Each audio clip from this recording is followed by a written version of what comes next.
Welcome back after the break. आप देख रहे हैं आज पाकिस्तान विद मी सिद्रा इकबाल। बात करते हैं खुशी की, मुसर्रतों की, इत्मीनान की। हम ज़िंदगी में बहुत सारे एम्स बनाते हैं। हम सोचते हैं हमारा घर कैसा होगा, हम कौन से शहर में रहेंगे, कैसी गाड़ी होगी, कैसा पहनावा होगा, और सोचते यही हैं कि इन सब चीज़ों को अगर पा लेंगे तो हमें खुशी महसूस होगी। लेकिन हमसे कभी ये कोई सवाल भी नहीं करता कि क्या हम खुश हैं। छोटे बच्चे को भी अगर आप देखें तो आप उससे यही पूछते हैं कि बड़े होके बेटा क्या बनोगे। We are never emphasising on the here and now and we are never teaching people the tools कि वो खुश हो कैसे सकते हैं।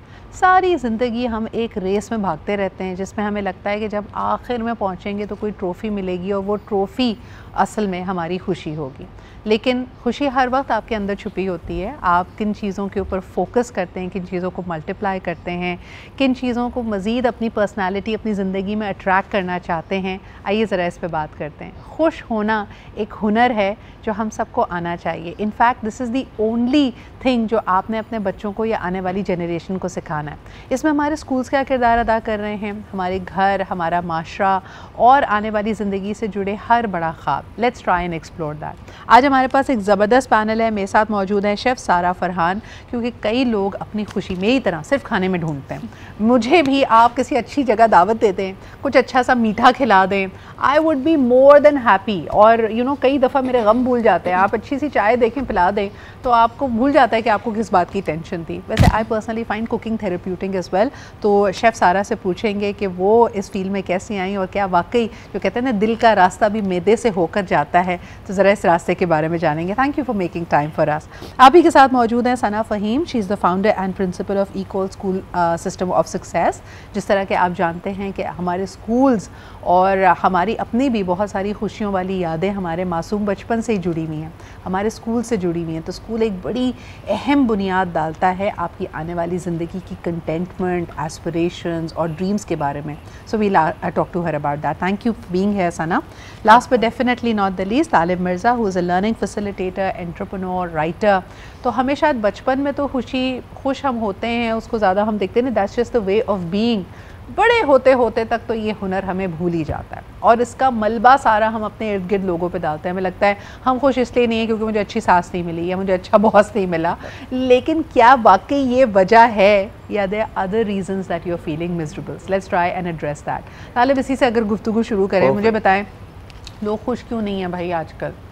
Sidra, thank you so much for calling me again. लोग खुश क्यों नहीं है? बिकॉज लोग ना एक्चुअली खुशी बहुत बड़ी बड़ी चीज़ों में ढूंढ रहे हैं। हाँ, जैसे अभी आपने बात बोली कि एक अच्छा कप ऑफ चाय, एक अच्छा मीठा मुझे खुश कर देता है। द सिनेरियो इज दैट कि साइंस ही कहती है खुशी एक्चुअल में छोटे छोटे जॉयज के अंदर शामिल है। अगर आप अपनी ज़िंदगी के उन ऑर्डिनरी, जिन्हें आप अननेसेसरी मोमेंट्स कहते हैं, जो आपके लिए वैल्यू नहीं करते, अगर आप उन्हें इंजॉय करना शुरू कर दें और अगर आप उनकी इंपॉर्टेंस लेना शुरू कर दें तो डेफिनेटली आप वो खुशी इंजॉय कर सकते हैं। मसला ये कि हमने बहुत बड़ी बड़ी चीज़ों के अंदर खुशी को मानना शुरू कर दिया है और हमने अपने अतराफ़ के लोग और उन छोटी छोटी चीज़ों को छोड़ दिया है जो डेफिनेटली कंट्रीब्यूट करती हैं उस बड़ी पिक्चर के अंदर जिसको आप खुशी कहते हैं। तालिब, आपको क्या खुशी देती है? जो छोटी छोटी हमारे इर्द गिर्द बहुत सारी खुशियाँ बिखरी हुई हैं जिसको हम समेट नहीं रहे हैं, अगर आप उसकी कोई मिसाल दें तो आप क्या कहेंगे? फैमिली, आपके दोस्त, हाँ, आपके अतराफ़ के लोग, हाँ, वो लोग जो आपसे एसोसिएटेड हैं, आपका पर्पस, आपकी ग्रोथ, ये वो तमाम चीज़ें हैं जो डेफिनेटली आपको एक खुशी देती हैं। अगेन विद दैट, इन सारी चीज़ों के दरमियान ये बहुत बड़ी बड़ी पिक्चर्स हैं। सही। इन सब तमाम चीज़ों के दरमियान जो आपकी कॉन्वर्जेशंस हो रही होती हैं, अगर आप कभी अपने घर से लेट हो जाए तो आपका एक फ़ोन बचता है आपकी वालदा की तरफ से, आपके स्पाउस की तरफ से, आपके पेरेंट्स की तरफ से कि कहाँ हो। अच्छा, कभी आपने देखा है कि एक छोटा सा बच्चा होता है ना, हमारे घर में भी 1.5-2 साल के जो बच्चे घूम रहे होते हैं, हम उनको बार बार कहते हैं बेटा अभी एंजॉय कर लो बेफिक्री की ज़िंदगी, जब दिल चाहा सो लिए, जब चाहा उठ ले, अभी जाना पड़ेगा स्कूल। तो सबसे पहली जो वो बिजली गिरती है ना खुशियों पे, वो है बेटे सुबह उठ के स्कूल जाना है। Sana, why do we make school this place जहाँ बच्चा, हमारा बच्चा यानी पाकिस्तानी बच्चा, खुशी खुशी नहीं जाता, वो रो के ही जाता है, मार खा के ही जाता है, डांट खा के ही जाता है? क्या वजह है? Sidra, because this is something, a concept we have made that कि हमने एजुकेशन को समहाउ कभी कभी इतना स्ट्रिक्ट और इतना डिसिप्लिन करने की कोशिश की है कि उसमें उस बच्चा उस एनवायरनमेंट से घबराता है। तो उसके लिए आपको चाहिए है कि लाइक आप ये नोट करिएगा कि जो बच्चे जो मॉन्टेसरी सिस्टम में आ रहे होते हैं, जो जूनियर्स होते हैं, वो बहुत ज़्यादा खुश होते हैं। उनकी खुशी का लेवल कुछ डिफरेंट होता है और आप जब वो क्लासेस बढ़ती जाती हैं, एडल्टहुड में आ रहे होते हैं, तो उनका कुछ जो होता है सीनियरिटी में वो डिफरेंट हो जाता है। 2 days back we were having an activity that was an splash activity on Children's Day.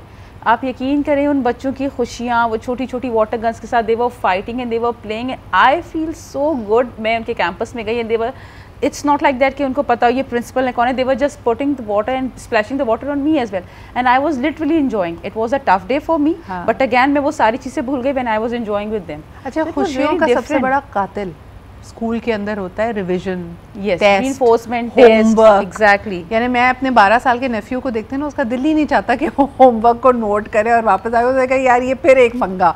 तो मुझे बताएं, कुछ स्कूल्स ने कोशिश की यानी on a very serious note कि भाई ठीक है, लेट्स नॉट पुट टेस्टिंग और ग्रेडिंग सिस्टम, हम क्लास 8 तक टेस्ट नहीं लेंगे. लेकिन जब फिर जाहिर सी बात है आप बोर्ड्स में गए तो हमने देखा कि वो सारे बच्चों को मज़ीद एंजाइटी हुई क्योंकि कभी उन्होंने वो इसको फेस ही नहीं किया था.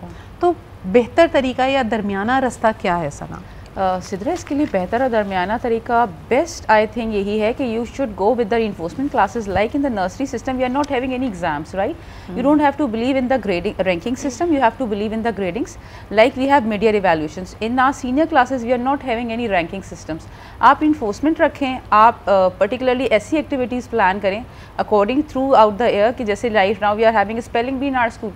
Somehow the parents are asking why you are having these kind of such activities. You should go for the exams only. अरे बाबा, एग्ज़ाम्स बच्चे को एक इवैल्यूएशन देते हैं उस नोटबुक की, उस नॉलेज की जो आप क्लास में पढ़ा रहे हैं. स्पेलिंग भी फोकस करेगा प्रोनाउंसिएशन पे, वोकैबुलरी पे, बच्चे को इन्हांस करेगा पब्लिक स्पीकिंग के लिए. यही चीज़ ग्रूम होके कल को उन्हें इस प्लेटफॉर्म पे या कहीं बिठाएगी और किसी काबिल बनाएगी. अच्छा, मुझे बड़ा अफसोस होता है कि वो तमाम चीज़ें जो एक बच्चे की पर्सनालिटी को वेल राउंडेड बनाती हैं, उसके चाइल्डहुड को कंप्लीट करती हैं. हमारे यहाँ बहुत सारे पेरेंट्स हैं जो बहुत फंक्शनल, बहुत प्रैक्टिकल अंदाज में ज़िंदगी को देखते हैं. आप उनसे कहें कि आपका बच्चा आर्ट्स में बहुत अच्छा है तो कहेंगे इसका क्या फ़ायदा, इसका तो कोई फ़ायदा नुकसान से हम बाहर ही नहीं निकल पा रहे हैं. हालांकि पूरे एक दिन को जिसमें अगर टीचर से भी डांट पड़ी हो, आपके एग्ज़ाम में अच्छे नंबर ना आए हो, बस मेरा तो बचपन में दिल चाहता था कि घर जाऊं और अम्मी ने बिरयानी बनाई हुई हो. तो खाना जो है ना वो अचानक से, या अम्मी कहें कि बेटा कोई बात नहीं आज लौकी गोश्त बनाए, ये ख़त्म कर लो, इसके बाद कस्टर्ड जेली दूँगी. तो food is always associated with great memories and happiness. इसका क्या कनेक्शन है वैसे? बिल्कुल ऐसे ही है सिद्रा. जब हमें एक टेबल पे अच्छा खाना मिल जाता है या उसका एक अरोमा से हम फील कर रहे होते हैं ना, तो ऑटोमेटिकली हमारा जो मूड है ना वो बड़ा इंजॉयबल हो जाता है, हम खुश हो जाते हैं. और अच्छा खाना जो है डेफिनेटली आपने जब स्टार्ट लिया तो कहा कि इससे बहुत सारी खुशियाँ मिल जाती हैं. मैं अगर अपनी बात करूँ तो सिर्फ खाना ही नहीं बल्कि खाने पकाने से भी मुझे इतनी अच्छी खुशी मिलती है. मैं फ़ील करती हूँ कि मेरे पास एक ऐसा स्किल है और मेरे पास एक ऐसा टैलेंट है तो शायद उस मेरी फैमिली में शायद किसी के पास नहीं होगा. और मैं उसे बड़ा इंजॉय करके बनाती हूँ. जब मैं बना रही होती हूँ खाना मेरी फैमिली, मेरे बच्चे, मेरी पूरी फैमिली उसको बड़ा इंजॉय करती है क्योंकि मेरा मूड बहुत अच्छा होता है. और जब भी मैं तो जब खाना पकाती हूँ ना, मैं फंक्शनल कुकिंग नहीं करती, मैं तो करती थेरेप्यूटिक अपने लिए कुकिंग. मेरी अम्मी कहती हैं नॉर्मल खाना नहीं बनेगा, उस दिन कुछ फंसी हुई होगी कोई रेसिपी इसके दिमाग में जो उसने बनानी है. तो मेरा तो कुकिंग शो चल रहा होता है, अब आप इसमें डालेंगे 2 चम्मच फलानी चीज़, and I really enjoy that. लेकिन मैं एक और बात सोच रही थी सारा कि हर बच्चे से अगर आप पूछें, बल्कि हर एडल्ट से भी अगर आप पूछें, तो माँ के हाथ का जायका वो एक ऐसी मेमोरी को ट्रिगर करता है, ऐसी खुशी आपको लेके आता है.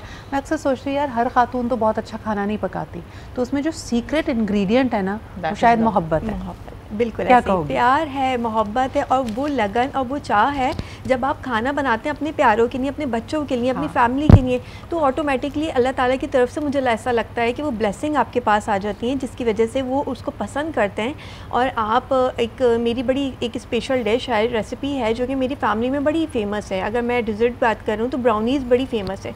वो पूरे घर में अलॉन्ग विद माई किड्स कि मैंने दुनिया भर की उनको अगर आप खिला दें तो शायद वो कहेंगे मम्मा की हाथ की जो ब्राउनीज़ है ना वो बेस्ट है. और वो जो खुशी होती है ना, मैं तभी कहती हूँ आप किसी भी माँ को देखें ना, ऐसा लगता है वो जैसे एक परिंदा अपने परों में अपने बच्चों को नहीं समेट लेता.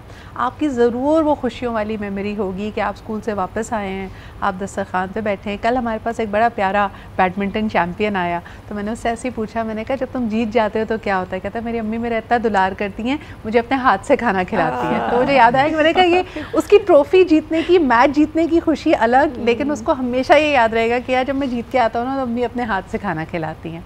ऐसी बहुत सारी छोटी छोटी चीज़ें हमारे इर्द गिर्द होती हैं. इस पर मज़ीद बात करते हैं एक छोटे से ब्रेक के बाद.